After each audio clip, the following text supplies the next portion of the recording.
So I just got out of watching Terminator Dark Fate, and it was actually a really good movie. I was pleasantly surprised. Now, I haven't seen the last two Terminator movies, so I didn't see Salvation or Genesis. But again, I've heard relatively negative things about this movie, so I'm pretty happy that I didn't have to watch it, because it might have made me enjoy this more because this was just done so well.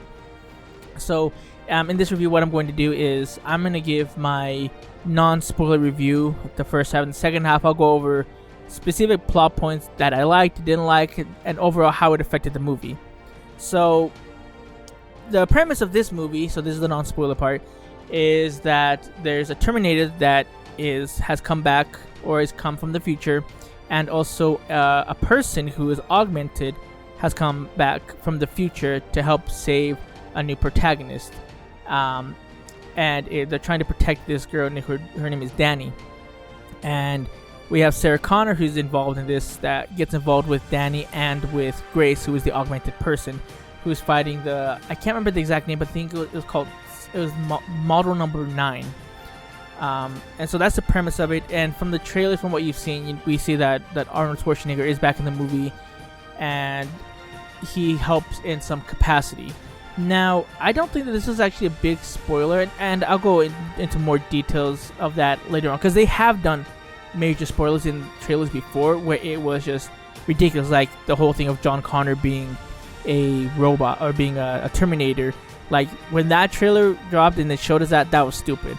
I think with Salvation, they had the trailer where they showed that whoever was helping was actually a Terminator, but was brainwashed and actually thought that he was a human. So this one, they didn't give away any twists in the trailers. I know there were some leaks about it, but overall, like, nothing huge was revealed in the trailers. I mean, you could argue that the Arnold Schwarzenegger thing is a big, and it kind of is, but I think we're all expecting, when we heard a new Terminator movie was coming out, that he was going to be involved as a Terminator. Like, we all knew that, so that's why I don't think it's such a big spoiler. But overall, like, the tone of the movie was really good. The writing was really, really good. It was better than 3, and the whole premise of what exactly is going on, they use a lot of elements from the original Terminator, but they twist it enough where it stands on its own, and it's not like a huge repeat of everything that happened in the first movie.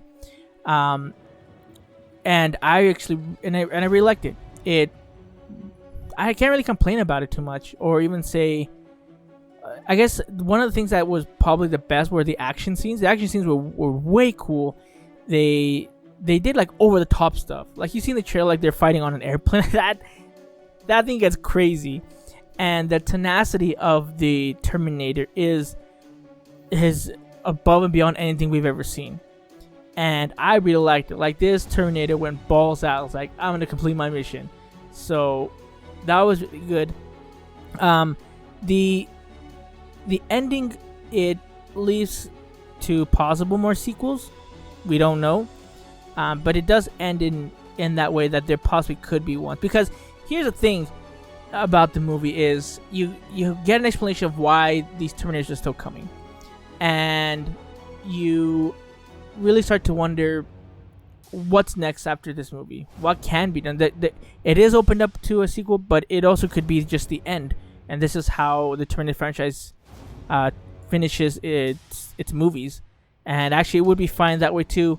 I think some people would like a sequel because it's just too much of an open ending where we don't have a definitive answer of what's going to be the next step, or if it's done. That's the best way I can put it. So, but yeah, overall, I give it a solid 8.5 out of 10. I would go see it again. And yeah, just go watch it. So, with all that being said about this movie, let's go into specifics of it, stuff that they did really good, and stuff that there's only actually 2 things that I have issues with. So here we go. We're gonna go into spoiler territory in 3, 2, 1. So Grace as a character was awesome. The whole I think there was a fear that they were gonna push an agenda in this, because you have Danny, you have Grace, you have Sarah Connor, and I know there's been issues with a lot of movies having an agenda, but this one I honestly didn't feel that way. I felt like it was way more natural the way the story progressed with her relationship with Danny and with Sarah. With Sarah is actually really interesting because Sarah's always been under this impression that Skynet was the big threat, that since they defeated Skynet in Terminator and Judgment Day, that there was no other worry. And then we get this huge like explosive twist in the first 10 minutes of the movie where John gets killed, and it's not. And I thought that I heard about that spoiler, but I thought it was gonna happen when he was like older, like maybe they were running away from a Terminator, and then that's how he got killed. But no, I think it's only a year after Judgment Day. If I remember correctly, I think Judgment Day, the movie, took place in 1997. Could be wrong. I just know that when he gets killed, it's actually 1998, and then 22 years pass after that, and so we're actually in the year 2020. But going back to that, like she tells this story to Grace about how she saved 3 billion people, but Grace doesn't have any recollection of that because the future had changed, and now Legion is the one that was the AI that started the whole apocalypse era for the Earth. But it was different though because it became intelligent, and then I guess what happened was there was a fallout with. I guess the AI Legion was taking control, and there was no food, and so what happened was people were killing each other for food and for shelter and for all kinds of supplies, and that's what led to all billions of people dying. If I understood correctly from the story that they were talking about. But anyway, so you get this whole different story, and Sarah is always trying to tell, like, I know all this stuff, and it's funny because like Grace does not like her at all. Grace is just like, it's like, you say you're this, like, but why always would I feel like I want to punch you? And it's funny because she's so hardened because of what happened with John, and that I guess she doesn't really care what people think about it. And actually, it's pretty cool with Bad A, but it adds this tension between those two, and it's actually really cool. Danny, she was good, and the way that they wrote her was like she was always like someone special, but she was always looking out for people. She was very compassionate, and she, very family oriented, friend oriented, and she wanted no one to get hurt because of her. But she steps up to be a leader at the end with the final battle that happens between the 9 model and everyone else. And so that was really good. Arnie, his was interesting, and I actually really, really liked it because he basically, since he had no other mission after killing John, that he tried to become more like a human being, and so like he gets like a family, and that was odd. And he actually like acts like an actual human, or I guess as much as Arnold Schwarzenegger can act as a normal human, and it's interesting to watch. It's funny because you're like, this Terminator shouldn't be able to learn all this stuff. And he says that at this time when he was learning all this stuff, he learned actually what he took away from Sarah.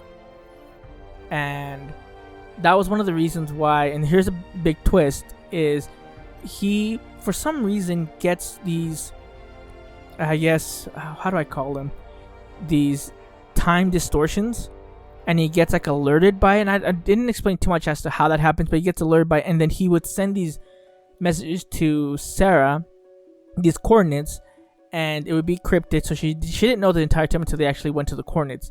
But every time that he would send one, he would say for John, and so that actually like triggered her, and that's what made her go to these places. And I think it happened, she said, twice or 3 times, and he kept wanting to do this for John so that his death wasn't in vain. And there's even more tension between her and the Terminator. So it's interesting to see them work together.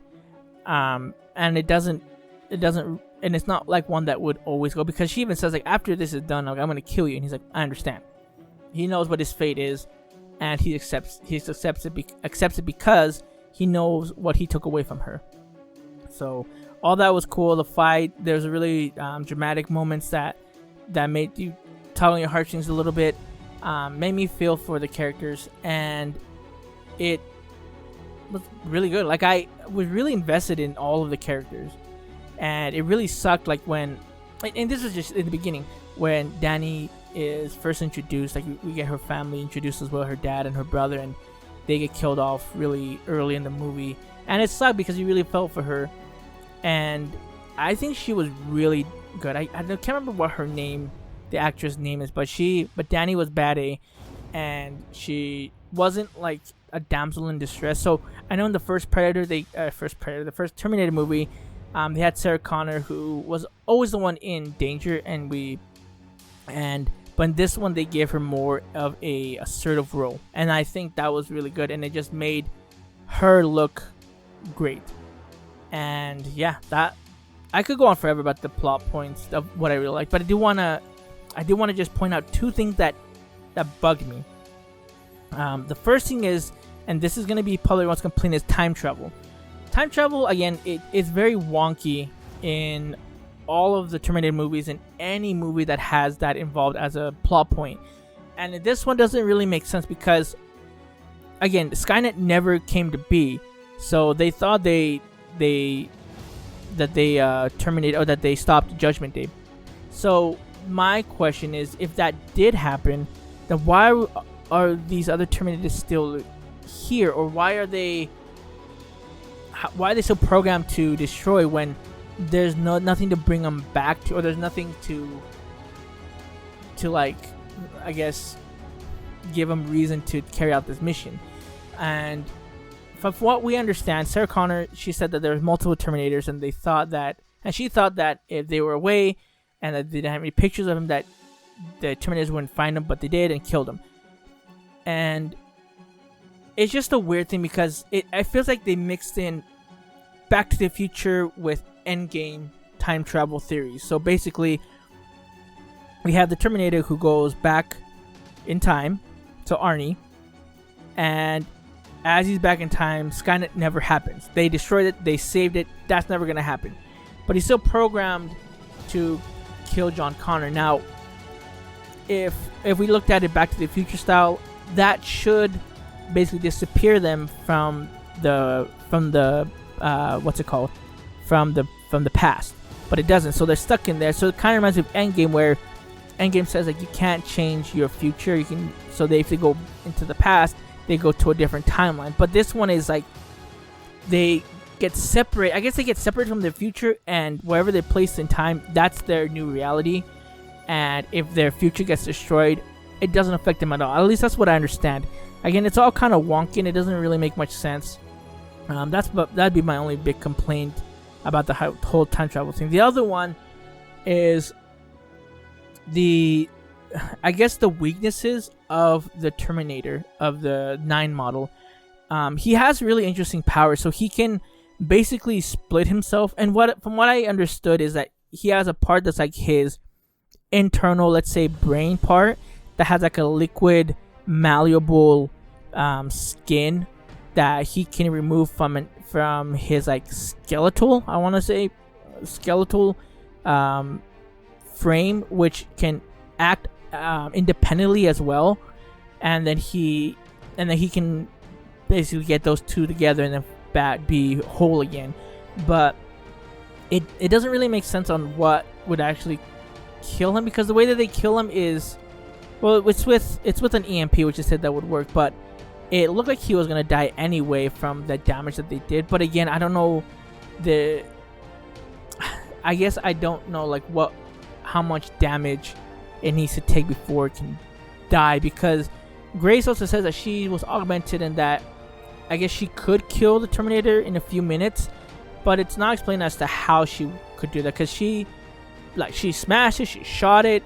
The only thing I think of is the lasers that they use back in her future, where if they shoot enough times, I guess it stops the power. So it's like, again, that one is kind of weird. But again, the one from Terminator 2 Judgment Day, like, I don't know exactly all of their properties, how you would kill it, aside from burning it in the melting metal that they did in the second movie. So, but overall, like, those two are my only big complaints.